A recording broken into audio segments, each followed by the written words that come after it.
Everyone, good morning. My name is Kamlesh Soni और मैं आपके सामने लाइव आ चुकी हूँ।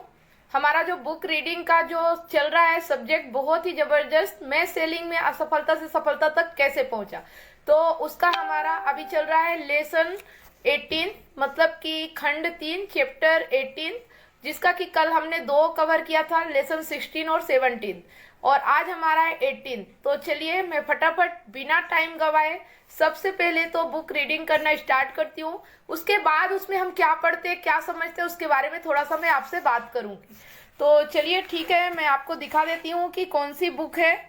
और आप सब लोग इसका मतलब कि जितने चैप्टर मैं पढ़ती जा रही हूँ वो सारे चैप्टर आपको मेरे फेसबुक पे मिल जाएंगे और आप उन्हें आसानी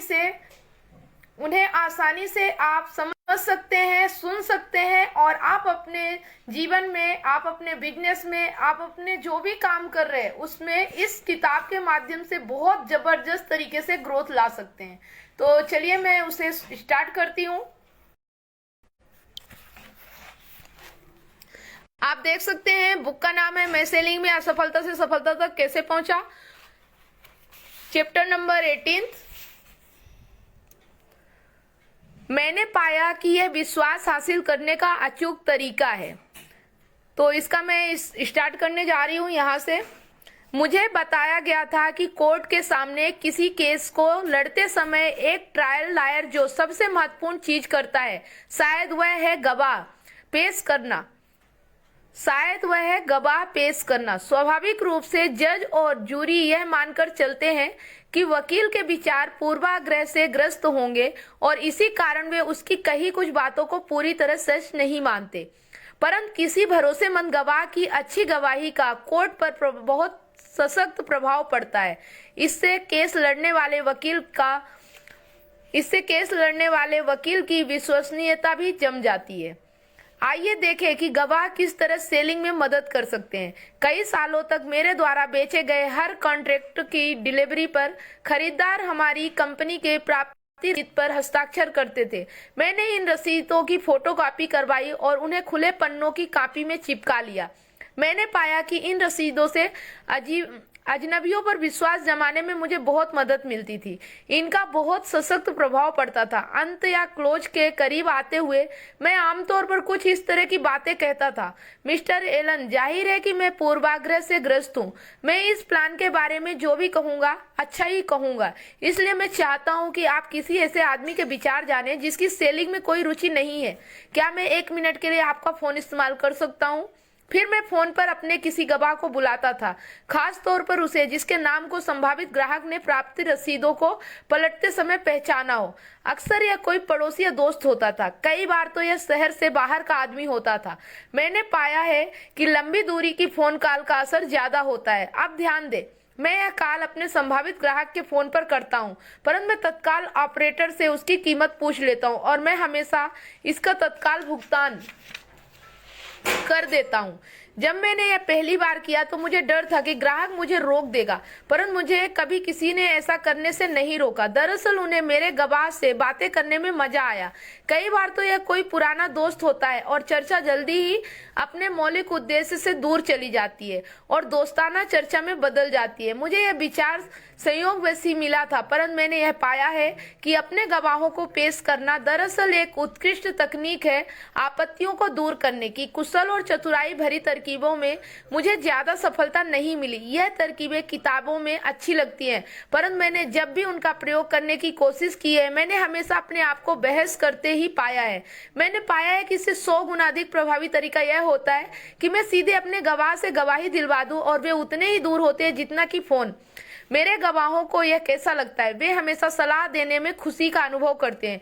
जब मैं उनके पास उनकी प्रशंसा करने के लिए जाता हूं तो मुझे यह पता चलता है कि मुझे दोहरा फायदा हुआ है, क्योंकि मेरे नए ग्राहक को मेरा सामान बिकवाने के प्रयास में वे सामान के बारे में अधिक उत्साही हो जाते हैं जो मैंने उन्हें बेचा था। सालों पहले मेरा एक करीबी दोस्त अपने घर के लिए आयल वर्नर खरीद रहा था। उसे कई कंपनियों के पत्र और कैटलॉग मिले। इनसे इनमें से एक पत्र में कुछ इस तरह की बातें थी। यह रही आपके उन पड़ोसियों की सूची जिनके घर हमारे बर्नर से गर्म हो रहे हैं। आप फोन उठाकर अपने पड़ोसी मिस्टर जोन्स से खुद ही क्यों नहीं पूछ लेते कि उन्हें हमारा हीटर कैसा लगा। मेरे मित्र ने फोन उठाया और उस नाम वाली सूची में सुझाए गए कई पड़ोसियों से चर्चा की और उसने वही हीटर खरीदा। हालांकि इस बात को 18 साल हो चुके हैं, परंतु मेरा दोस्त आज भी कहता है मैं उस पत्र के शब्दों को कभी नहीं भूल सकता। टुल्सा, ओक्लाहामा में एक स्कूल में व्याख्यान देने के कई सप्ताह बाद मुझे एक सेल्समैन ने पत्र लिखा और बताया कि उसने किस तरह इस विचार का प्रयोग शुरू किया और इससे उसकी तकनीक पर कितना जबरदस्त प्रभाव पड़ा है। यह रही कहानी। मिस्टर हैरिस, ओक्लाहामा सिटी में आपके जितने ही बड़ा एक और स्टोर है। इस स्टोर ने पिछले महीने 40 नए सदस्य बनाए हैं और इसका कारण यह था कि उन्होंने अपने यहाँ एक ऐसा सामान बेचना शुरू किया जिसका पूरे देश में विज्ञापन हो रहा है। अगर आपको उस स्टोर के मालिक से बात करने का मौका मिले तो क्या आप उससे इस बारे में सवाल नहीं पूछना चाहेंगे? हाँ, क्या मैं 1 मिनट के लिए आपका फोन इस्तेमाल कर सकता हूँ? हाँ, क्यों नहीं। मैंने तत्काल उस स्टोर के मालिक को फोन लगाया और फिर दोनों व्यापारियों को बात करने दी। इस सेल्समैन ने लिखा, मैंने पाया है कि यह न सिर्फ आदर्श नीति है बल्कि मैंने अब तक जितनी नीतियां इस्तेमाल की है उनमें से यह सबसे अच्छा सेलिंग विचार है। मैं आपको एक और अनुभव बताना चाहता हूं जिसके बारे में डेल कार्नेगी ने मुझे बताया था। मैं डेल को खुद ही यह बात बताने देता हूं। मैं यह जानना चाहता था कि कनाडा में मुझे कौन से नए कैंप में जाना चाहिए। कनाडा में मुझे कौन से नए कैंप में जाना चाहिए जहां अच्छा भोजन, अच्छे बिस्तर, अच्छी फिशिंग और शिकार की अच्छी सुविधाएं उपलब्ध हो। इसलिए मैंने न्यू ब्रंसविक के रिक्रिएशन डिपार्टमेंट को लिखा। कुछ ही समय बाद मुझे 30 या 40 कैंपों की तरफ से जवाब आए। उन्होंने इतनी सारी जानकारी भेजी कि मैं पहले से अधिक दुविधा में पड़ गया, परंतु एक आदमी ने मुझे एक पत्र भेजा और कहा, क्यों ना आप न्यूयॉर्क सिटी में रह रहे इन लोगों से पूछ ले जो हाल ही में हमारे कैंप में रहकर गए हैं। मैं इस सूची में से एक आदमी को जानता था और मैंने उसे फोन लगाया। उसने तारीफों के पुल बांध दिए और कहा कि वह कैंप सचमुच लाजवाब था। उस सूची में एक आदमी ऐसा था जिसे मैं जानता था, जिस पर मैं भरोसा कर सकता था और जो मुझे वह बता सकता था जो मैं जानना चाहता था। एक सीधी गवाही, मैं गोपनीय जानकारी हासिल कर सकता था। किसी भी दूसरे कैंप वाले ने गवाह पेश नहीं किए। निश्चित रूप से सभी कैंपों के पास गवाह होंगे, परंतु उन्होंने वही एक चीज भेजने का कष्ट नहीं उठाया जिसके कारण वे मेरा विश्वास किसी भी और उपाय की तुलना में अधिक तेजी से जीत सकते थे। तो किसी भी आदमी का विश्वास तेजी से जीतने का अचूक तरीका है अपने गवाह पेश करें।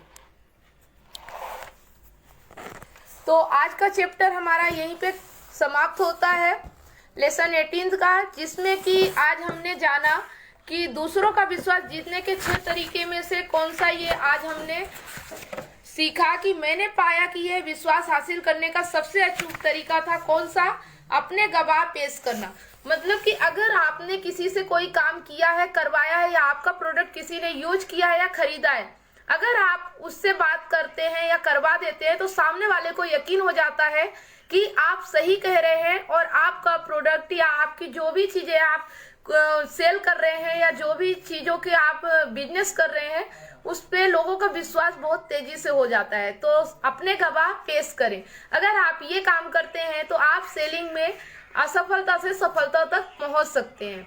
तो इस तरह से हमें किताब के माध्यम से सारी जानकारी मिलती जाती है कि किस तरह हमें अपने लाइफ में आगे बढ़ना है, अपने असफलता को सफलता में बदलना है। वो सिर्फ यही किताब मदद कर सकती है क्योंकि इसके लेखक ने कई वर्ष लगा दिए इन चीजों को समझने में और वो हमें सिर्फ एक किताब के माध्यम से समझा सकते हैं कि हमें इतने वर्ष लगाने की जरूरत नहीं है, बस इस किताब को पढ़ने की जरूरत है। जैसे जैसे हम इससे आगे पढ़ते जाएंगे और हम सेलिंग में मास्टर होते चले जाएंगे। तो बस मिलते हैं नेक्स्ट कड़ी में कल फिर से और दूसरे लेसन के साथ, लेसन 19, सर्वश्रेष्ठ कैसे दिखें। कल हम पढ़ेंगे सर्वश्रेष्ठ कैसे दिखे। अगर आप भी जानना चाहते हैं, अपने आप को सर्वश्रेष्ठ दिखाना चाहते हैं तो कल का लेसन बिल्कुल भी मिस ना करें, लाइव इसे ज्वाइन जरूर करें। तो फिर मिलते हैं कल 8:30 बजे। तब तक के लिए आप सब लोगों को मेरा वीडियो देखने के लिए बहुत बहुत धन्यवाद।